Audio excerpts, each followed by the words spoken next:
আপনি ওকে যখন কাজের জন্য বাসায় নিয়ে আসলেন তার দুদিন পর ঘর ঝাড় দিতে এসে হাতের ঝাড়ু হাতে নিয়ে আমার পাশে দাঁড়িয়ে বলল, আমার রিকোয়েস্টটা অ্যাকসেপ্ট করেন। আমি হতভম্ব গলায় বললাম, কিসের রিকোয়েস্ট? ফেসবুকে ফ্রেন্ড রিকোয়েস্ট পাঠাইছি। আমি অবাক হয়ে বললাম, তোমার কাছে অ্যান্ড্রয়েড মোবাইল আছে? আছে তো।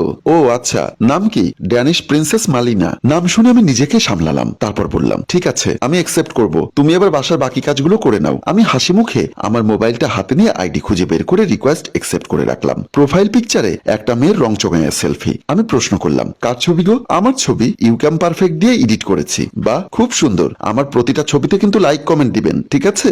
বলেই বিন্দিয়া বাসার ভেতরে চলে গেল। আমি অনেকটা অবাক না হয়ে পারলাম না। বিকালবেলা বিছানার উপর হেলান দিয়ে বই পড়ছিলাম, এমন সময় বিন্দিয়া এসে আমার পাশে দাঁড়িয়ে বলল, মেসেঞ্জার নাকি কালো করা যায়, একটু করে দেন, আর ফলোয়ার অপশন একটু অন করে দিবেন, আর অ্যাবাউটে লিখে দিন আমি ঢাকা বিশ্ববিদ্যালয়ে পড়ি, আর সুন্দর করে ইংরেজিতে একটা স্ট্যাটাস লিখে দিন, ফিলিং বোর, গরমের ছুটি চলছে, এখন পড়াশোনা নাই, কোনো কাজকর্মও নাই, সময় কাটে না। আমি কোনো কথা না বলে চুপচাপ ও সব কাজগুলো করে দিলাম। ও খুশি মনে মোবাইলটা হাতে নিয়ে রুম থেকে বের হয়ে গেল। কিন্তু বিন্দিয়াকে নিয়ে আমার মনের ভেতর সন্দেহ বাসা বাঁধল। রাত 3টা বাজে ওয়াশরুমে যাওয়ার জন্য ওয়াশরুমের সামনে আসতেই কানের কাছে ভেসে আসলো বিন্দিয়ার উচ্চস্বরে কথা বলা। কিছুটা অবাক হয়ে মনে মনে বললাম, কি ব্যাপার, এত রাতে উচ্চস্বরে কার সাথে কথা বলছে? আস্তে আস্তে ওর রুমের সামনে এগিয়ে গেলাম। ওর রুমের পর্দা ফাঁক করে তাকিয়ে দেখলাম মোবাইলে বিন্দিয়া কাকে যেন বলছে, তুই যদি বাড়াবাড়ি করিস তাহলে তোর নামে নারী নির্যাতনের মামলা করব। তুই আমাকে 5 লক্ষ টাকা দিবি 2 দিনের মধ্যে, তা না হলে তোর আর আমার গোপন ভিডিও আমি তোর মা বাবার কাছে পৌঁছে দিব, তারপর দেখবি কত ধানে কত চাল হয়। বলেই হাহা করে হাসতে লাগলো। আমি ভেবাচাকা খেয়ে গেলাম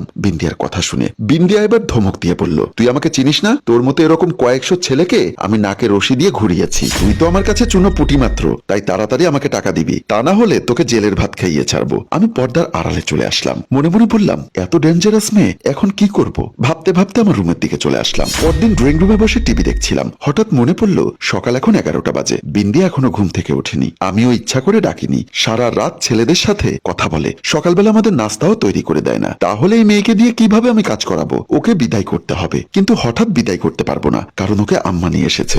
যে করেই হোক বুদ্ধির চাল দিয়ে ওকে বের করতে হবে। ভাবতে ভাবতে হঠাৎ খেয়াল করলাম ঘুম ঘুম চোখে বিন্দিয়া ড্রয়িং রুমের ভেতরে ঢুকে আমার পাশে এসে বলল, আমার ফেসবুকে ইংরেজিতে একটা স্ট্যাটাস লিখে দিন, লিখবেন একা আছি, খুব বিন্দাস আছি। বলেই মোবাইলটা আমার হাতে দিয়ে ওয়াশরুমের দিকে চলে গেল। আমার মাথায় হঠাৎ বুদ্ধি আসলো, আমি ওর মোবাইলে ডায়াল করা নাম্বারটা বের করে ওই ছেলের নাম্বারটা আমার মোবাইলে তুলে নিলাম, যে ছেলেটার সাথে রাতে ও হুমকি ধামকি দিয়ে কথা বলেছে। তারপর তাড়াহুড়ো করে ওর মোবাইলে একটা স্ট্যাটাস লিখে দিলাম। বারান্দায় গিয়ে বাসার চতুর্দিকে তাকিয়ে ওই ছেলেটার নাম্বারে কল দিলাম। ওই ছেলেটার কাছে বিন্দিয়া সম্পর্কে জানতে চাইলাম, কিন্তু বিন্দিয়া নামের কাউকে ওই ছেলে চেনে না। তারপর বললাম, গতকাল রাতে 3টা বাজে আপনি কার সাথে কথা বলেছেন? তখন ছেলেটি বলল, আমি তো মনীষার সাথে কথা বলেছি। আমি আরো একবার অবাক হলাম, কারণ এই মেয়ের অঙ্গে এত রূপ। তারপর আমি ছেলেটার কাছে এক এক করে ওর সম্পর্কে সব